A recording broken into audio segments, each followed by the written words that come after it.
Welcome to the Free Library of Philadelphia. My name is Jason Freeman. I am very excited to introduce tonight's guest. Publishing industry veteran Christine Pride has held a variety of editorial positions at Doubleday, Simon & Schuster, and Crown, among other publishing companies. In this capacity, she has championed and edited a number of New York Times bestselling memoirs and inspirational stories. Also a freelance editorial consultant, teacher, and coach, Pride writes the Race Matters column for the popular blog Cup of Joe, a new entry of which, I'm told, comes out tomorrow. A journalist, editor, and podcast host, Jo Piazza is also the author of 7 novels, including Charlotte Walsh Likes to Win, If Nuns Ruled the World, and Fitness Junkie. Her other writing has been widely published in a variety of places, including the Wall Street Journal, Marie Claire, and Slate. She formerly served as a managing editor for Yahoo Travel, was the executive news director for the print and digital editions of In Touch Weekly, and was a senior digital editor of Current TV. They join us tonight with We Are Not Like Them. In this collaborative novel, Pride and Piazza tell the dual perspective story of 2 lifelong friends, one black and one white, whose bond is forever changed when the latter's police officer husband is involved in the shooting of an unarmed black teenager. One review calls it a timely, evocative read about what tests us as friends, as partners, and ultimately as humans, and will have you rethinking your own perspectives and experiences. A perfect read for 2021. Tonight's authors will be in conversation with our friend Tamala Edwards, anchor of the 6 ABC Action News Morning Edition, and a great champion and pal of the Free Library of Philadelphia. So let's get right to it. Christine, Jo, Tam, thank you all for being here so much. And the screen is all yours. All right. Yay. Well, thank We're you so for happy that. to be here. And it is wonderful to be here with Christine and with Jo. I truly enjoyed the book. And I just thought book clubs everywhere are going to have a lot to talk about. And you guys were telling me how you met. You met working on a book together. And as you began to talk about this idea, what made you decide to do it in tandem versus Christine saying, Jo, you should do it, or Jo saying, no, Christine, this should be your first book. Why did you decide to write it together? You know, we really felt that we had a unique opportunity by collaborating, right? That as a Black woman and a white woman, we could bring our unique experiences and perspectives to the table. You know, I hear conversations that Jo is not privy to in all Black spaces. Jo hears conversations in all white spaces that I am not privy to. People say things that they wouldn't necessarily say in front of me. And so we could bring all these different angles, experiences, perspectives to the table to write a book that would be a very different book and a better book than if either of us wrote it separately. And it also, as an editor, you're just looking for a unique way to tell a story, right? And I was still wearing my editor's hat. I always wear my editor's hat. It's on. You're still wearing your multiple stuff. But it felt like a really unique proposition. We had never seen it done before in fiction, that, you know, collaborating Black, white, you know, to tell a story about race in America. And so We Are Not Like Them was born. It was. And I don't think either of us could have written this book ourselves, or necessarily should have, in an age where representation is so important. And we really wanted to dig into the hard conversations that people are desperate to have about race these days, but also terrified to have. Nervous about starting, maybe they don't have the right words to start. And we had a lot of those conversations ourselves in collaborating on doing this book, because we had to work out our own thoughts and feelings about race within our relationship, and then we put them on the page for the characters. You know, when I read it, it was almost a, why haven't I seen this before? Of course it should be here. Why wasn't it here? Because it is so, whether it's a new friendship and an old friendship, and I feel as though when I've seen this relationships in books, it's much more distant. There's that coworker, that neighbor, and everyone's suspicious, versus what I feel like so many of us have, which is someone who is dear and close and yet so far. Mm-hmm. And that really shocked me when I read it, that I was like, I have not seen this before. Yeah, Well, that's exactly what we're going for. And we always talk about this statistic where 75% of white people do not have a friend of another race. So, part of the reason why we don't see this kind of relationship portrayed on the page or even see these conversations happening in real life is because people don't have that person to have them with, right? And, even bringing race down to the intimate level or other hard topics, we've seen in kind of the post-Trump era that this is where the friction is, right? This is where somebody has an uncle or a cousin or, going home for Thanksgiving or, how am I going to talk about this? What do I do if somebody says something in front of me about XYZ, right? And so we wanted to wrestle that onto the page, and we see it in a lot of different relationships and dynamics in the book, not just even with our two main characters, which are front and center, but with their families and their other relationships as well. Yeah, and we're both big readers, obviously. I mean, books are our life, literally our life. But there was a reason that we wanted this not just to be a novel, but to be a commercial fiction novel. We wanted to write something that was very accessible to a lot of people, but that didn't feel preachy or a morality tale, or you would walk away heavy. Exactly. So many, we've been doing a lot of interviews and talking to reviewers, and the first thing they say is, we enjoyed your book so much. Are we allowed to say that? And we're like, this was a fun read. This is a fun read. Okay. We're like, it's okay. It's okay. We wanted readers to enjoy the book, even though it does wrestle with heavy topics of race and social justice and police violence. But we want you to fall in love with our characters, with these women and their friendship, because we both believe that only through that level of empathy are we going to be able to change people's hearts and minds. Absolutely. A big topic in the book is everything that's not said, even among people who you would think could say anything. And it hit me in two ways. And I'll start with one of them, which was from Jen's side, which is something we don't talk about, which is white silence, that you can love someone, but in the arena, when they're not there, when you're in the back seat and your mother's boyfriend uses the N-word, you don't say anything. And she admits over her life, it would happen again and again and again.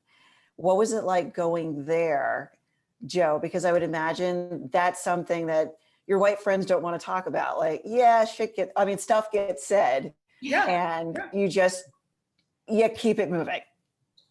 It's true. And doing this book together, I had to mine a lot of my personal experiences and really think about what my own world had looked like prior to us becoming friends. I grew up in Philly, or right outside Philly, in Yardley in Bucks County. Pretty white suburb. I went to an all-girls Catholic school out there. My school was ridiculously pale. I just went back through the yearbook and I'm like, I'm not misremembering anything, right? No, I'm not. And then when I went to Penn, even though the school was very diverse, my friend group ended up still being a lot of white kids, not just white kids, but white kids who were also from the Philadelphia suburbs. It's like we just found each other and stayed friends. And I think that is true for a lot of people. I feel bad saying it, but I also want to put it out there because I think that a lot of people will relate to it. We tend to end up becoming friends with people that are very similar to us. And I've had a really diverse group of work acquaintances, like buddies I'll go drinking with, colleagues, but not a really close friend of another race. Christina's my first very, very close Black friend. And so we were having a lot of these conversations for the first time. And it was hard for me to bring up some of the really terrible things that I've heard in all white spaces and even write them on the page. But then I also didn't want to, be kind of a, coward about doing that when Christine is putting so much of her own trauma on the page with microaggressions and things like that. So yeah, we had to go to places that were really uncomfortable while we were writing this book. And Christine, I would imagine as you were, the other side of this is Riley and the decision to always just not have the conversation, to not trust Jen enough as her friend. Though with Riley, it's like, is that a Black-white thing or just a Riley thing? She doesn't tell anybody anything. But, isn't that a sign of friendship that you trust somebody who you've known since you were a baby, essentially, but she can't do it. And kind of some of that's on her. Yeah, no, completely. I mean, Riley's a really complicated character. And I think what's interesting about their friendship specifically is they met when they were so young, right? So they were, in daycare. And they never, obviously, you're not talking about race, on the playground in elementary school, at least most kids. And so they never had to kind of go there or flex this muscle. And I think for a lot of ways that was okay for Riley, right? Because she is a person who it's easier for her to compartmentalize anything that's difficult, and race is difficult. And so she has kind of packed away some of these thoughts and experiences until she can't anymore. And something happens that forces this reckoning. And then they've never talked about race, Riley and Jen. They really have not gone there in their friendship. And it begs the question, which is something that Joe and I talked about a lot in terms of writing this book, is can you have a really close interracial friendship with someone who you have not spoken at length about both race in general, but also your own experience with race? And, I think the answer to that for most, if not all, Black people, and certainly some white people too, is no. That was something that I was very clear in, my relationship with Joe. From a friendship level, we had to be able to talk about these things, but also given the terrain of the book, we definitely had to talk about these things, and we had to go there. And so the lesson was for our friendship, but also for Riley and Jen in a case of, our mirroring life and vice versa. I was reminded of the movie. Did you guys see the movie Something New? With, God, who were the actors? He was the mentalist, Simon, whatever. And so it's a Black woman, middle-class Black woman who starts dating a white guy. Yes, I have. And it's all great. It's all great and well. And then they're in the grocery store and she's just talking about her day. And she's talking about race dynamics. And he blows up in the frozen food aisles. And he's just like, can we not for one day talk about this? And I thought about that with Riley and Jen, because could Riley, the way she can just jump into it with her Black best friend, Gabby, and it's just a running conversation. Could she ever do that with Jen and Jen get it? You need to be in this space. Or would Jen snap at her some point and go, can just not everything be about race? Like, I wonder, could they ever be in that space? I think that was Riley's anxiety about it. I mean, I think the hardest part for a Black person to broach a subject or share something about race or personal experience or microaggression or history or what have you is you don't know what the reaction is going to be, right? Like, is this person going to be dismissive, or is this person going to be defensive, or is this person going to be, we call it the fragility, right? Is this person going to be more emotional than even you are, right? And so since you don't know what you're going to get, sometimes that can make you shy away from bringing something up in the first place. And I think that's a lot of what Riley deals with, and that she knows if Jen has the wrong reaction, that really might compromise their relationship. And that's a real fear. Well, and there's so much fear, I think, on both sides. And that's what we wanted to get down on the page. And we've been talking a lot about it in our interviews. You have fear on the part of the white person. It's like, oh my God, I don't want to talk about this because I don't know the right thing to say. I don't know the right words to use. I'm going to sound stupid. I'm going to insult someone. And then you have the fear on the part of the Black person says, I don't know how they're going to react to this. And I don't want to deal with their fear and their shit. And so just like putting out all of that fear on the table and knowing going into it that is an issue, I think clears a lot of that away out of the space. And I will say, we wrote that into the book. We have one of our white characters saying, it's not always about race. Stop claiming it's always about race. And I've heard that so many times in all white spaces. And it was very important for us to get that in the book. And we had, some early readers, some editorial readers being like, you can't say that. It's so un-PC to have your character say that. And we're like, but it's what people in the world are saying. So we've got to, it's the truth. It's raw and it's honest. And that's what we wanted it to be. One of the things that really jumped out at me as you talked about various situations. Number one, you really were able to bring the complexity to things. Riley deciding where are her loyalties. You really captured what it's like to be a reporter. How far do you go to get to the story? And then when are you crossing the line each of them, Jen and Riley, trying to figure out what is owed to me in this relationship. But what really stayed with me was the conversation in the car in the hospital parking lot where Riley's about to go see her newborn who is sick. And they're in the car and they go there. And you didn't make it soap opera. You didn't make it saccharine. And I really had to sit and try to decide who I thought was right. Is Riley right to say, Jen, it's not all about you. This woman lost her child and you should center her. Or is Jen right to say, Riley, my husband's about to go to jail. I just had a sick newborn and my world is falling apart. I'm going to be a single mother. Like they both had cause to say, you are getting this wrong.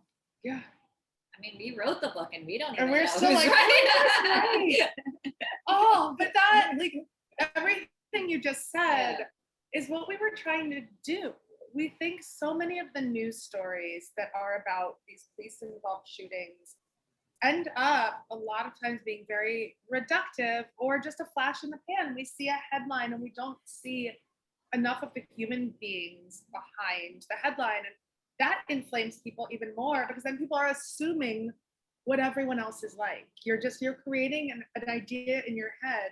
And we wanted to delve into the humanity behind the headlines. And we did not want anyone to be the clear-cut villain in this book. We wanted everything to have nuance and shades of gray because in reality, that's life. There's shades of gray.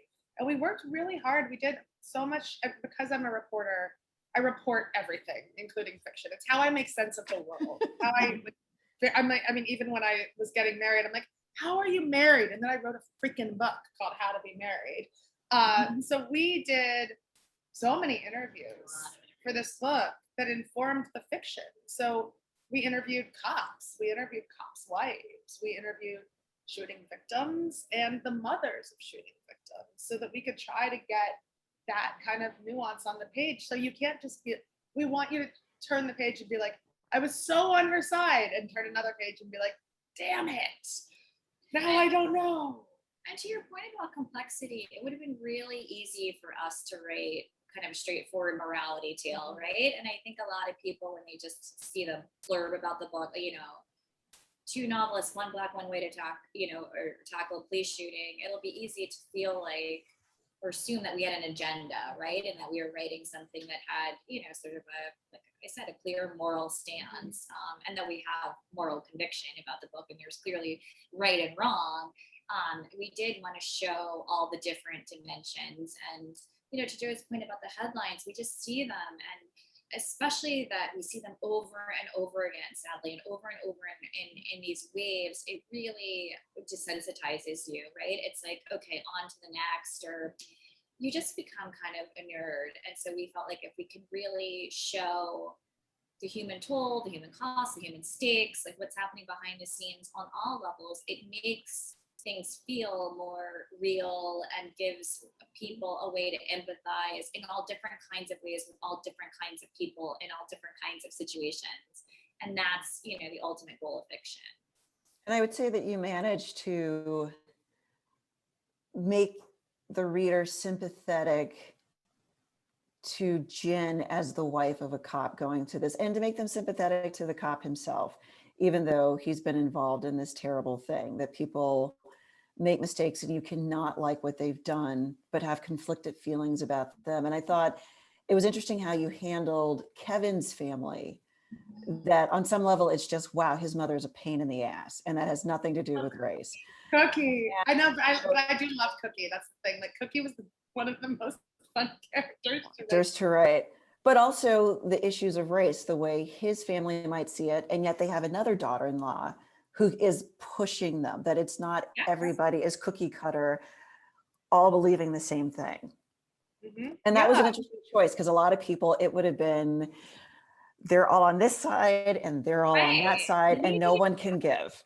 We fought hard against any instinct to do that, right? Mm-hmm. Like we kept having to ask ourselves, are we presenting all sides of this fairly? Are we digging in deep enough?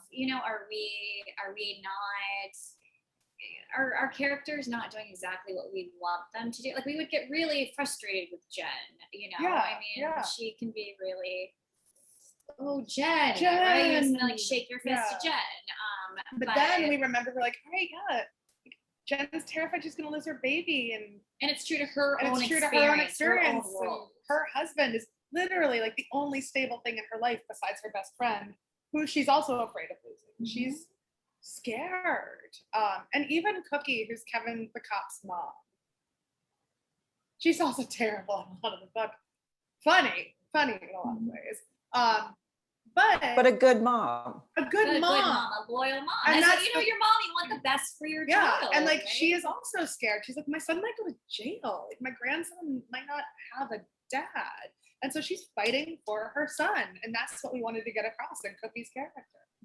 Was it fair for Riley to say to Jen, you don't have any other Black friends?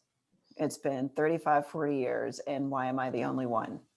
Yeah. I think so. You've said that to me. Yeah. So I'd be a hypocrite if I said no, that wasn't fair. Anyway, so yeah, it's fair. It's totally fair.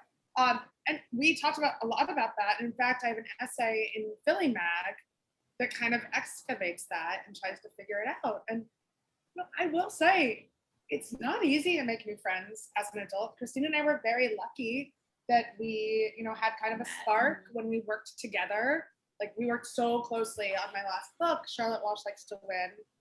And then we did a very quickie book together called Marriage Vacation that was based off the TV show Younger. We had to write that in 4 weeks over the holidays. So like we really got into it. It was intense. But I haven't made that many new friends as an adult, much less friends of another race. And so I do think we have to acknowledge that it is hard generally to make genuine, good, close friends, the kind of friends you text and go on vacation with, right? But it is fair to say, why don't you have more Black friends? What I think it says more about what spaces we put ourselves in and how afraid we are of getting out of our comfort zones and going into spaces where that kind of friendship might happen. And so that's the kind of thing we want to be talking about. Instead of attacking people, being like, why don't you have more? Be like, all right, well, what else could you be doing? Because I think it's less accusatory, and I don't think it was when I brought it up to you, but I think it's more about, sort of examining our society, examining your life, like it just bears a certain amount of intention to think about these things, what kind of social circles you're in, what neighborhoods you're choosing to live in, like where your kids are going to school. If you say you want diversity in all those ways, then what kind of decisions are you making to do that? And if you don't want diversity in any of those ways, then fine, right? But if you do, then there are different choices that you can make. You don't accidentally end up with either an all Black circle or an all white circle, right? Like those, to some degree, it's intentional.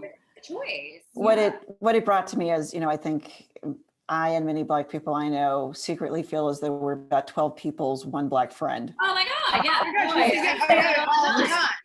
You start to say, you know what, you could get another. It's okay. Do you think you should have business cards made up that say Christine Pride, everyone's one Black friend? Yeah. Do you guys, in the end, I'm assuming people who have joined in, I'm going to try to be oblique in case they read it. Riley and Jen come to an interesting place. Do you think that people in real life, friends in real life, would survive these conversations? I mean, books, they're meant to be hopeful, but I kept asking myself in real life, in Philly on top of that, in Philly, I think these people would have stayed friends, honestly. I think it's a fair question, and when the fact that you're asking yourself that question at the end of the book, for us means we've done our job. You know what I mean? Because we purposely didn't want it to be so clear cut, and it's something that we wrestle with and still think about. Like, what, the characters live on, so we're like, what are Riley and Jen doing today? We think a lot about what Riley and Jen are up to. And how their relationship is. But we did want the book to be hopeful. We all need hope in these times, and to not be an indictment on, it's impossible to ever come to an understanding about race in America. That would be terribly bleak and not what we believe. And so I think if there's anything that feels hopeful. It's the idea that you can have these conversations and come out on the other side. And I think it plays out on the page, I hope, to some degree, but also, Joe and I's experience has been that you can have some really difficult, painful conversation and points of reckoning that feel really heavy and, uncomfortable. And then you can come to an understanding. Not always. I mean, there are some things that are going to be unforgivable. It's not like, everything can be kumbaya. There are lines in the sand for sure. But if there can be a lot of openness and honesty about where people are at, and, you just learn to trust somebody else in all aspects of your life and relationship. You trust people in multiple dimensions. And I think you have to race, if you're talking about an interracial friendship, is something that you have to build trust around and learn to trust each other. And that's something that takes time and is keyword built. Like it's a verb. Yeah. You have to try. It's effort. Yeah. More. You guys effort. keep talking about this in a personal way, Joe. Like, was there something specific that you and Christine got to where you're like, "Ooh, we're gonna need to sit with this for a minute and come back"? Oh, so many. What was it? Like, yes. We went through so many hard conversations and tears, and also because this book went through a journey of publishing.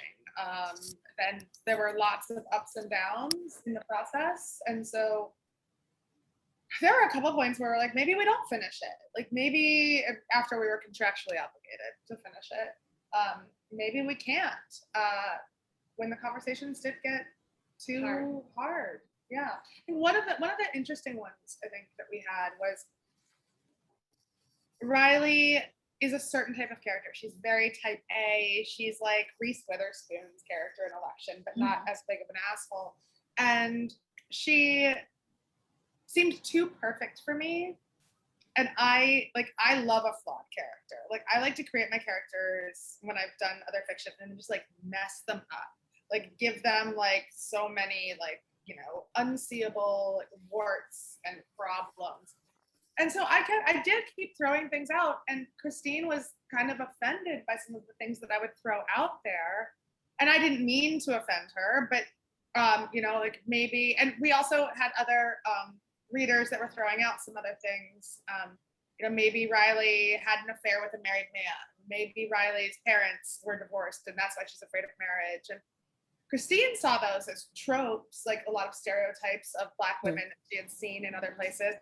And I didn't think about it like that because I had these blinders on and I saw it as ways of, making the character a little more relatable by giving her these flaws, things that, if we got down to it, I'm like, when we did get down to it, I'd go, well, I would have given these flaws to a white character.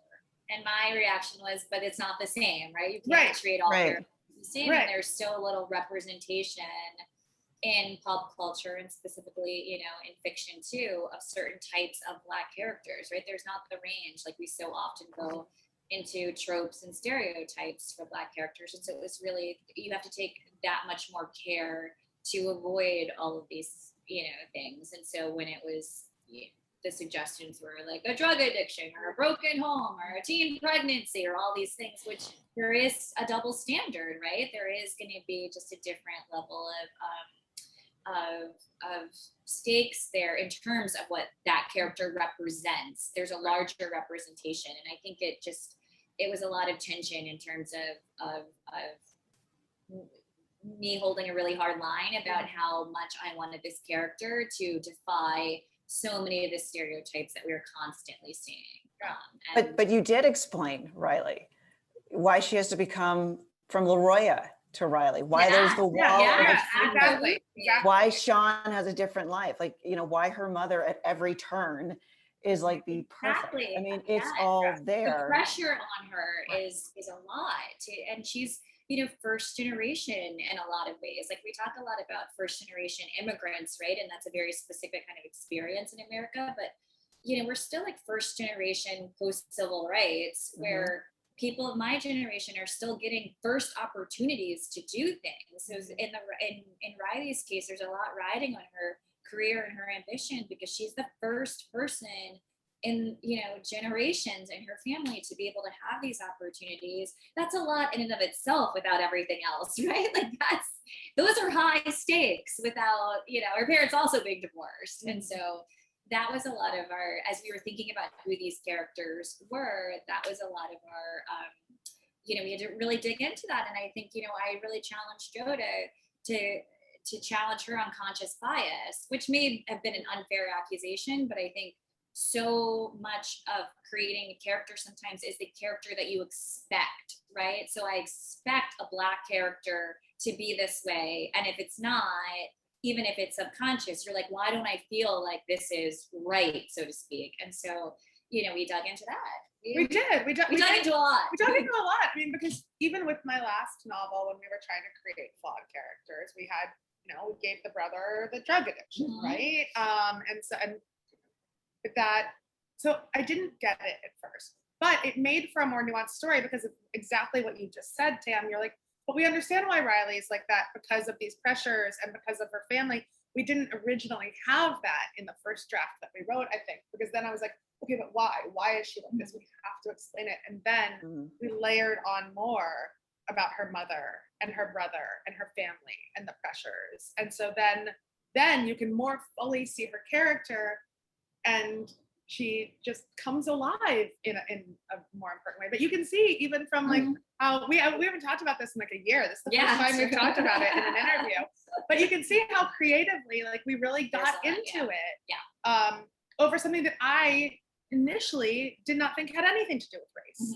I was like, I just want this character to feel more human and relatable and a perfect, like no one wants to be friends with the perfect character. So no one is necessarily rooting for the perfect person. So it was a thing we never expected, but that was probably our biggest fight. Right. Well, and I should say the wall, when I say the wall, is in Riley's house, childhood home, is a wall of family pictures and Obama, Martin Luther King. Like as you walk out the door, her parents wanted to uplift her, but it's also reminding her the bar is up here. We've got about 11 questions. I'm going to get to the viewer questions in a moment, but I wanted to end by one of the things that became a full circle for me in the book is we find out a story from Gigi about her cousin who was lynched. We see Riley ask her father, how do you forgive and how do you move on? They carry a lot of weight. And yet it is her family, Riley's family, that pushes her to patch things up with Jen. Gigi leaves something for the Gigi is the grandmother for Jen and clearly loves her. Even if she's saying, don't marry the white girl, she's like, go get that white girl who's your friend. The parents, are pushing her to go find Jen. And I thought that was an interesting thing that they could go through so much pain. And yet, even with what her husband has done, they still hold on to her. And I wondered why you made those choices versus Riley, there's no way you can stand by Jen anymore. Yeah, it's interesting. I mean, I think what we were trying to show is this idea that so often it feels like race plays out in a big picture way, right? Like we make sweeping assumptions about how people would react or act in different situations. And when you get down to a granular level, a really personal, intimate relationship, it's a little bit like all bets are off, right? Like you get to know somebody in a different dimension. And I mean, it's not so naive to say, we're all colorblind at that point, because that is absurd. But I do think that something about Riley's family's reaction is, almost like the reverse, like, well, Jen is one of the good ones, so to speak, right? Like we know Jen, we trust Jen, we've known Jen since she was a child. We essentially raised her too. Yeah. I mean, this is a little girl that grew up in their house. And so you would have a different reaction to Jen, that person, than Jen, the police officer's wife that you read about in the Washington Post, right? Like that person is an abstraction. The person that that was at your dinner table is, somebody that you can give a little more grace and leeway to. And so that was the dynamic there. And, the question that permeates the entire book is what is justice and what is forgiveness? And so seeing it from different angles, I think one of the things that Riley's family deals with or, is exploring is what does justice mean for this friendship? Is cutting Jen off and never speaking to her again, is that the solution that makes anybody happy and feels like it's a resolution, that's a fair question. And I think what we really tried to do also is that all these characters could have gone either way. Yeah. Like Riley's family could have said, Jen, Riley, like, what are you doing? Lose her number. And I think Sean, her brother, wanted her out. More. Yeah. But I think the parents, they, still saw Jen as this little girl who also, I think they knew how much Riley needed her, because we do see Jen needing Riley a lot, but I think that Riley also became who Riley is. Like a lot of the good parts, Jen was there when Riley changed her name. Yeah. She supported Riley in ways, that neither of them really even thought about. And they didn't think about race when they did it because they were so young, but she just supported her. Mm-hmm. And she supported her decisions. She supported her dreams and aspirations and her growing into the woman that she became. And I think her parents see that. And that's irreplaceable. And so much of our book is about a long-term friendship. You can't make a long-term friendship as an adult. I mean, yes, you can, I guess, 20s and be adult friends, but it's just a really different. It's not the same. Than meeting when you're a child and going through all the versions of yourself, all your reinventions, all your milestones, and becoming the person that you are alongside your friend. It's just that shared history makes for a different kind of relationship. And that's something we were really keen to explore. And that is a factor in, can this shared history sustain this relationship or not? It might have been a very different dynamic and outcome had Riley and Jen met as adults. Yeah. There's a viewer question that's really interesting. They asked, was there anything that you just decided in the end was too difficult or incendiary to include in the book? Like a conversation or a situation that you were like, that's just too much? It's really interesting. Yeah. I can't think of anything off the top of my head. We were really wanting to go there, so I don't think there was anything that we felt like, we're going to hold back on this. There were a lot of things we were told to take out that we didn't. Right. Yeah. Honestly, I can't think of anything where it's like, on the cutting room floor, What were you told to take out? Ended up on the cutting room floor, but that had nothing to do with it. Because it was too that was just because they were terrible. But in some early editing phases, we were told, take this out, it's too controversial, and we didn't do it. We said we put our foot down a lot. Yeah. What's an example of something that somebody thought, no, people can't take that, take it out? We had an early reader who thought we were being too kind to the police officer, who was like, screw it, just like let it burn, like who cares? And this was a white reader, like, who cares if you piss off all the police officers? No. And we were like, that's not the story we're writing, man. Like, we are not writing this morality tale of burn down the police. We wanted to show the shades of gray in these characters. And I have friends that are police officers. We interviewed so many police officers for this book. And we really stood our ground with that one. But then there were also things that Kevin, the cop's family, was saying that we were told to take out because it would upset people, and people would, pull quotes out and say that we had written this. And we said, no, this hew's too close to reality. We're keeping it in. But we wanted to get a lot of different kinds of feedback from lots of different kinds of, readers, so that some of this we sent a range. And then I think part of this is what I know from my career as an editor, right? Like, you get a lot of feedback and then you decide what you're going to do with that feedback or not. But our editor Lindsay has been an amazing editor. She gave us some really great feedback. We have two amazing and we have an editor in the UK too. Our book comes out there 2 weeks after our US publication, and so we really trusted that tape. And so nothing they said we disagreed with. No. We agree with everything that Lindsay and Henry said.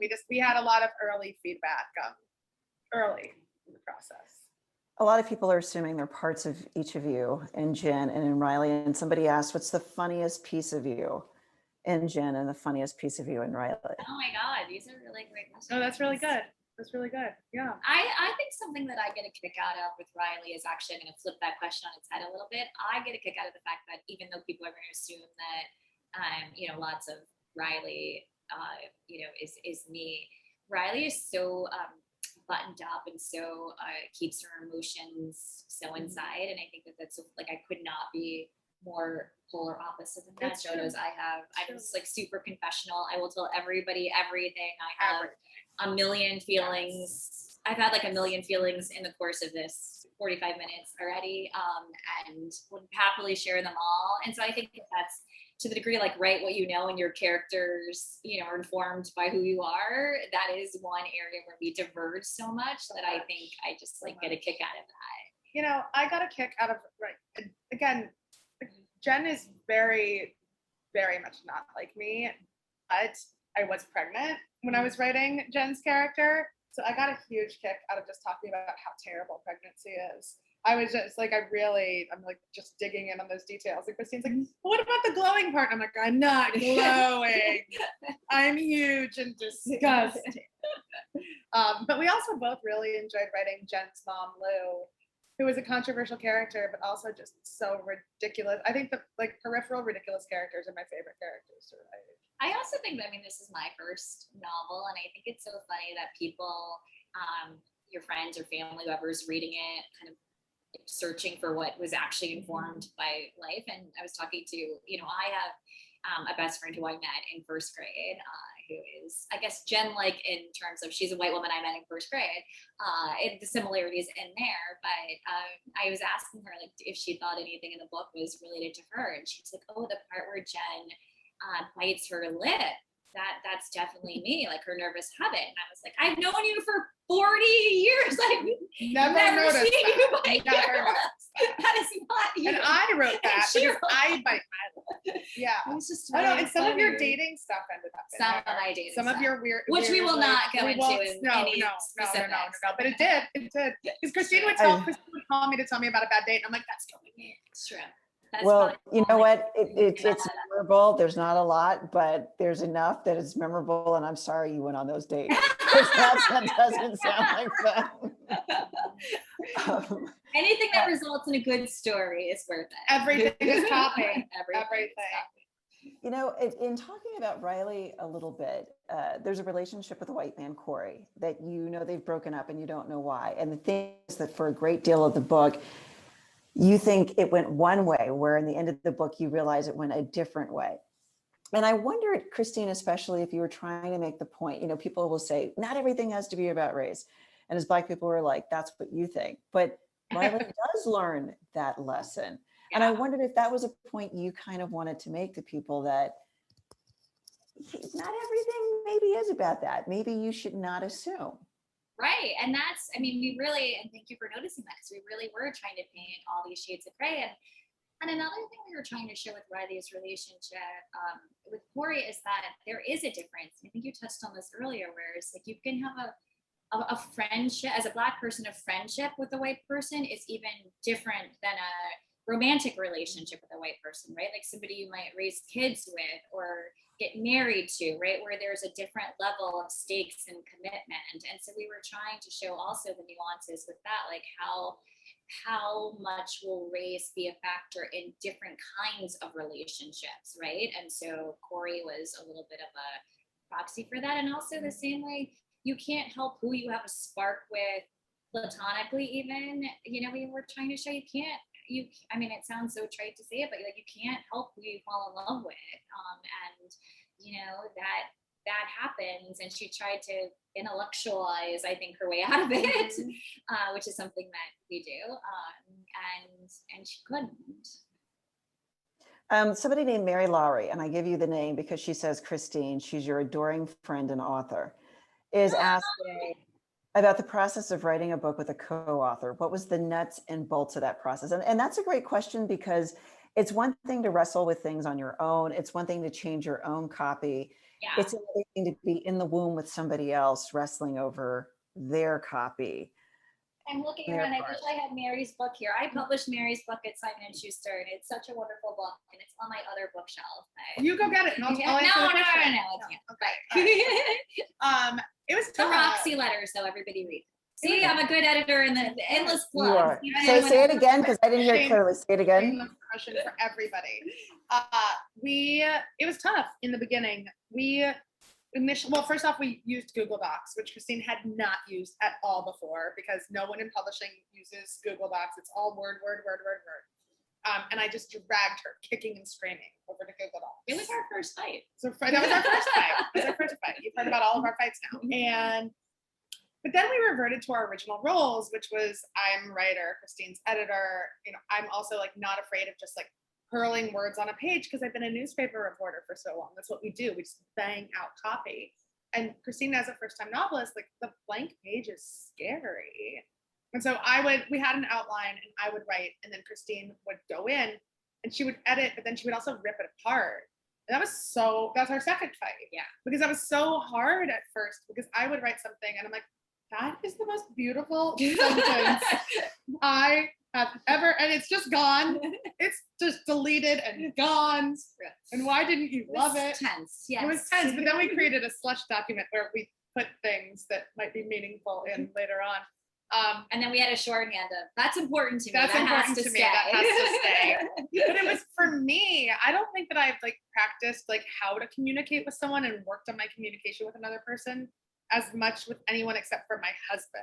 And this might have even been more because we really did have to come up with shorthands for like what matters to me and how do we do this. And it was 3 years of figuring that out. And now we both just like, we have ideas all the time about what is happening to our characters. So we text each other constantly. We're like, I'm going into the doc. I'm going in. Because we're already working on book 2. Yeah. So this is now like a much smoother process in terms text of like, back we and have like, our dynamic down. Great. Let me know when you're out and then I'll go look at your changes. And it's like, you know, putting layers on a cake. And now we're good. Now I'm like, we can write like a dozen books. We just had to get through that one process. And I kind of liken it to like, marriage gets really hard when you have a baby because you don't know what you're doing. You don't know how to talk to each other about who needs to be doing what. But now we've had 2. So I'm like, we can have like 9 more. Because I think your relationship changes and the dynamic changes. And we were in kind of an editor-writer relationship, and we had to figure out how to get out of that. And that was like a friction point, right? You know, you have to like break through and then come out on the other side and figuring out.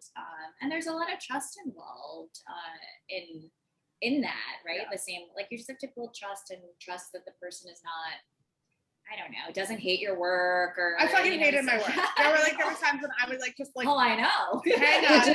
Did you both write both characters, or was it like one wrote Riley and one wrote Jen? Yeah, like we wrote both characters all the way. We both wrote the whole book. I mean, we each like had our hand in like every sentence in that book.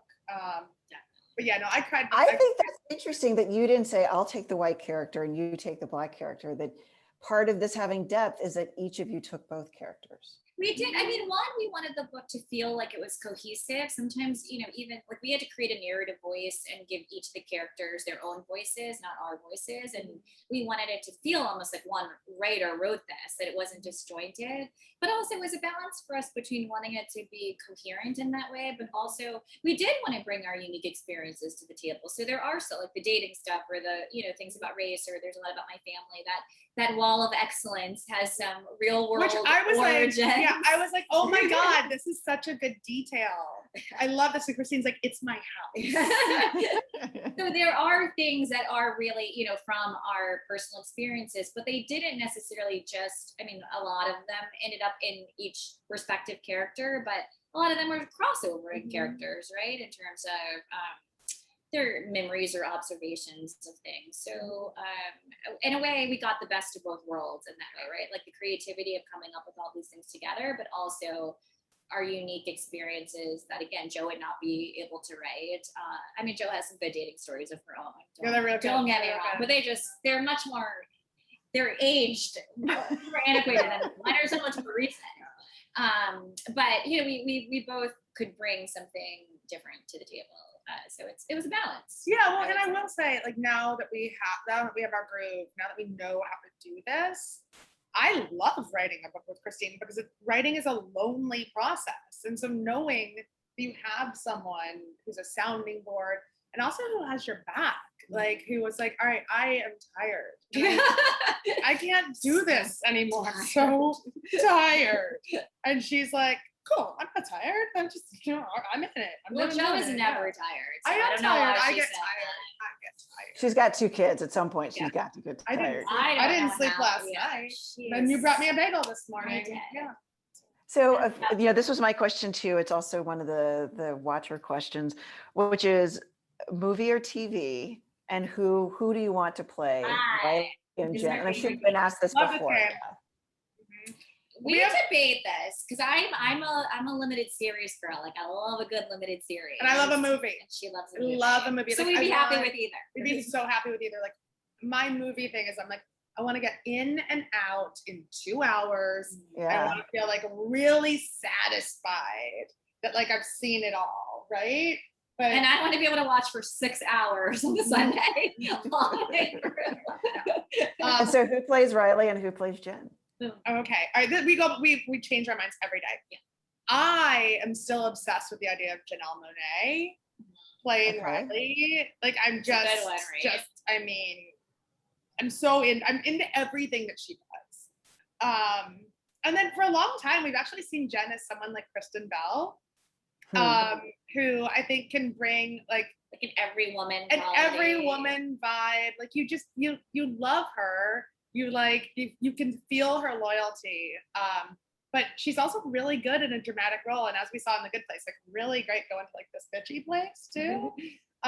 So yeah, we think they might also have great on-screen chemistry. So we haven't cast for anyone else. I don't understand why nobody's asking us to star it ourselves. Why is that never a thing? No one mentions that. Yes. I guess I imagine people with There's a strong talent. personalities. Do it right now.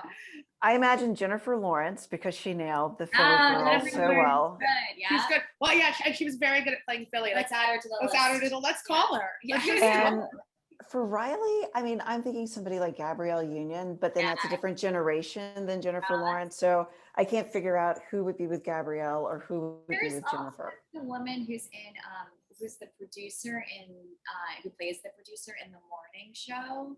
I don't want to give any spoilers away. I love her. Yeah, But is she the she's- right?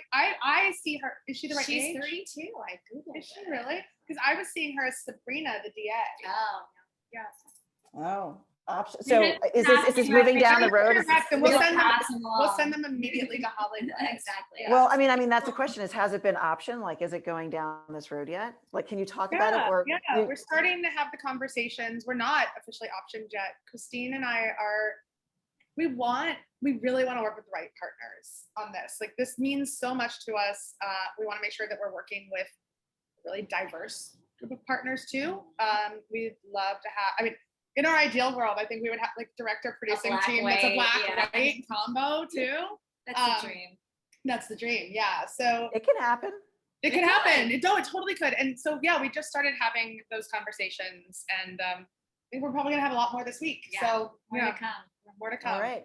Well, all exciting. Ladies, it was wonderful to spend the hour with you. I really did Oh, enjoy really the enjoyed book. So it. Thank you wonderful. so much. Yes. We had such great questions, and this is, our And first launch event. Our first launch so event. Yeah. It was really special to do it with you. Thank you.